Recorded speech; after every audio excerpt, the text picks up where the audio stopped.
И към следващият ни гост. Добро утро казвам на Гергана Михалчева, директор на областният съвет на Български червен кръст Враца.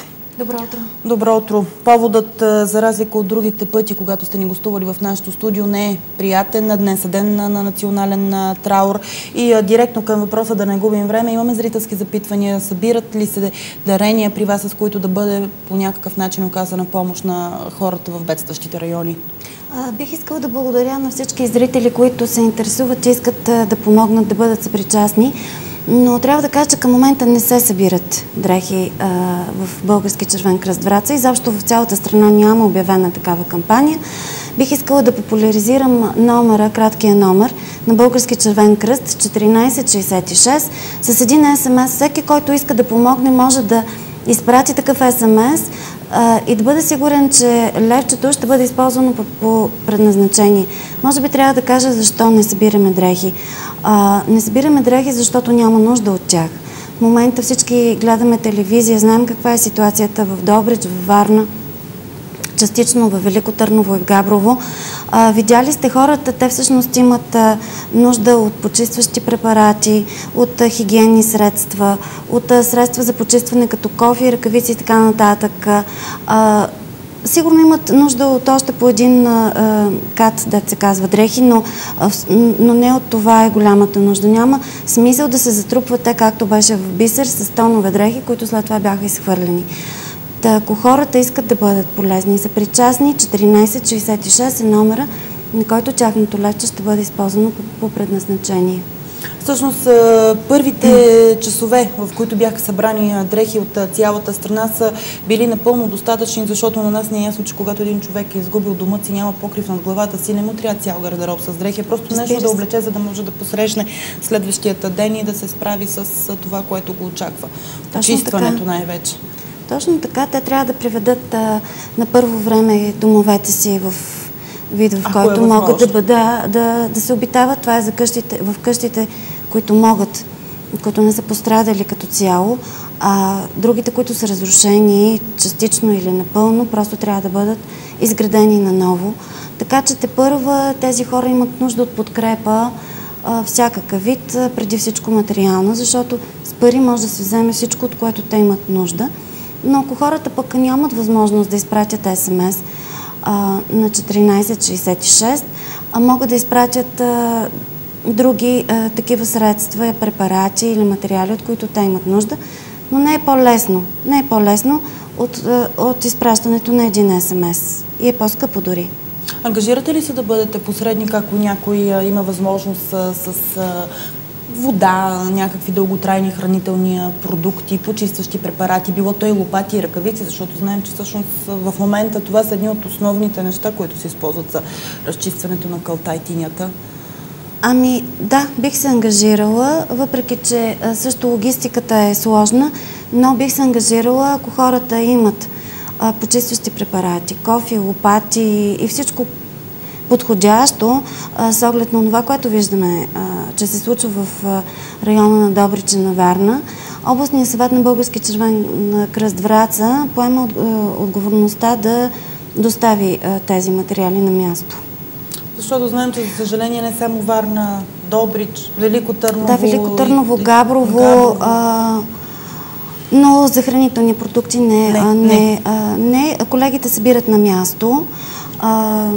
Колегата в Добрич, слушах вчерашното му интервю, обявили са на място такава кампания, но при тях нещата са по-бързи. Имам предвид, че логистиката си се случва на място, те приемат храните, всичко може да се проследи, докато все пак... имат реален достъп до хората, които са нуждаещи, реален достъп до хората, така че хранителни продукти и вода, мисля, че там на място се осигурява. Бедственият склад на Български червен кръст е отворен и се задоволяват нуждите от средствата, които се събират на краткия номер, се закупуват всички необходими неща.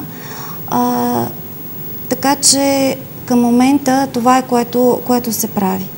Тоест за нашите зрители, които задаваха въпроса, аз съм убедена, че те хич не са малко, защото да, аз съм убедена, че много хора пуснаха СМС, защото това наистина е най-лесният и най-бързият начин, за да направиш нещо за хората, които са пострадани, но пък има и такива, които не им е достатъчно, имат възможност, могат да разчитат, разбира се, на Български червен кръст, но не хранителни продукти и не дрехи.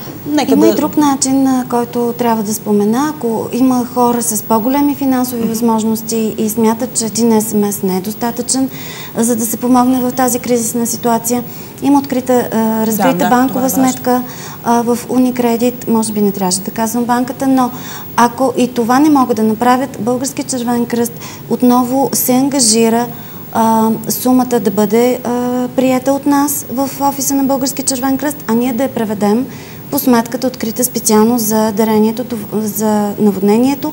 Това, разбира се, ще стане срещу съответните оправдателни документи. Човека винаги може да проследи какво се случва с парите му, така че ако има хора, наши съграждани, които смятат, че могат да отделят 50 или 100 лева и така нататък, защото много по-бързо ще се оползотворят тези пари, отколкото ако ние се грижим за доставянето на материали до Добрич и до Варна. Затова апелирам към хората това да е последния вариант, с който искат да помогнат, защото ние ще трябва да изчакаме да се събере определено количество. Да няма как всеки ден да пращате 2 лопати, една кофа. От материали и така нататък, което ние да оформим като пратка, което отнема време, губим ценните моменти, в които трябва да сме полезни, да. А краткият номер 1466 и разкритата банкова сметка, смятам, че вършат достатъчно работа. СМС-а за малките суми, левче, а сметката е за хора, които имат възможност и смятат, че могат да бъдат полезни повече. Ние неведнъж сме си говорили за всичко това, което влиза в дейностите на Български червен кръст и сега дори в тази ситуация всъщност всички тези доброволци, които са на място, са под шапката, нали, можем да използваме този израз, т.е. те са организирани от Български червен кръст, защото така на хаос хора с лопати и с кофи да тръгнат, не че не е имало и такива, но аз имах възможност да вляза и във Фейсбук страницата, която беше създадена буквално минути, часове след трагедията първо във Варна. Там масово хората апелираха, обръщайте се към структурата във Варна на Червения кръст. Те ще ни организират, те ще ни кажат какво да правим. Да, точно така е. Мениджмънт на бедствията е новия термин на тази дейност на Червения кръст. Тя представлява всъщност подготовка и превенция за справяне с бедствията. Мениджмънт на бедствията е всъщност нашата основна и най-приоритетна дейност. Това е дейността, която и държавата ни припознава като помощник, като партньор.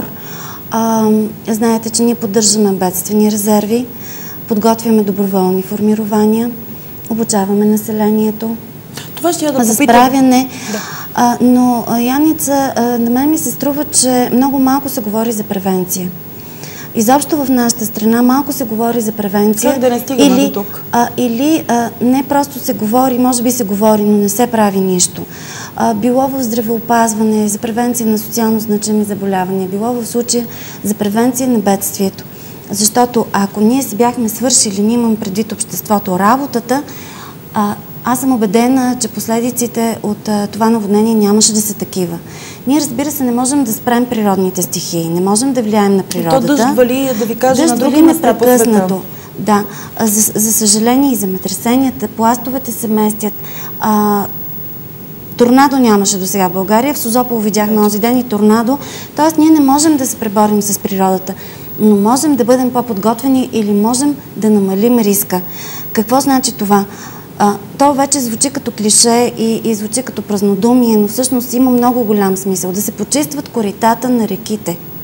Това значи от всички клони, храсти, дъното, да се всички онези материали, наслагвания, които могат да възпрепятстват водата да тече в нормалното си корито и да не излиза. Какво друго може да се спре? Безразборната сеч и обезлесяването. Това е абсолютно стратегическа грешка. И въздуха се замърсява, и не може кислород да се произвежда. И тези стихи, и няма какво да държи. Просто във всяко бедствие, единствено може би в земетресението, въпреки че и там сигурно ще можем да открием човешка намеса, но във всяко останало природно бедствие има човешка намеса, в много големи случаи има и човешка вина. Затова трябва да си отворим съзнанието и да разберем, че в много голяма степен от нас зависи как ще продължим да живеем, какво ще ни се случва и с каква сила ще бъдат бедствията, с които ни се случват. Защото когато не е опряло до нас, ето Враца в случая далече от бедствието, виждаме какво се случва, но ние реално не изпитваме щетите и сказваме ми да са се почистили, нали? Ще дойде време, не дай Боже, но не е много далеч времето, когато Искъра преля, 2005-2006 година, и тогава започваме да се питаме и да се чудиме какво да правим и защо се случи. Значи, превенцията е много важна. Хората да знаят незаконното строителство, тези незаконни мостчета, които възпрепятстват. Много са, той е поредица от неща. Темата е обширни, понеже времето ни е към своя край, но нещо изключително важно. Казвате, да, Варна е далеч от нас, но 1 май 1966 година не беше толкова далеч и има хора, които разказват и все още не могат да забравят ужаса, който са преживели. Имаме ли към момента ние такива обучени хора как да се справят с тази ситуация, защото съвсем набързо във въпросната Фейсбук страница, където се набираха доброволци, нали, от Варна, най-близките, които могат да стигнат първи на място, постоянно се предупреждаваше. Ако имате проблеми с емоционалното състояние, психиката, не ходете, защото ще вадим трупове. Нали? Точно така е. Жестоката истина, независимо от това колко е часа. Абсолютно е така. Това е бедствие, това е трагедия и няма емоциите, няма смисъл от тях. Всичко е много натурално. Български червен кръст Враца има обучени доброволци, 15 човека, които са членове на доброволния екип за работа при бедствия, аварии и катастрофи. Имаме екип от психолози, които са обучени да оказват психосоциална подкрепа и първа психологична помощ в случай на бедствие и на криза. Разбира се, те не са в състояние да покрият тотално, не дай Боже, ако нещо се случи, но ние имаме възможност да отпочнем този процес, а след това, разбира се, ще се включат колеги и от страната и ще ни бъде оказана помощ. В едно такова бедствие взаимопомощта е изключително важна, защото местната структура поема началото. Тя трябва да има готовност да реагира мигновенно, да се отпочне. Но там нататък виждате, че нито Варна, нито Добрич са оставени сами. Напротив, цялата страна гледа в тях и сме съпричастни. Каквото можем, ще направим. Да си пожелаем повече разум. Повече разум, повече мисъл за това как живеем и за последиците, които предизвикваме с начина си на живот. Благодаря за този разговор. Благодаря и на вас, че избрахте да започнете днешния ден заедно с нас, 23 юни, ден на национален траур, до вторник, точно в 7.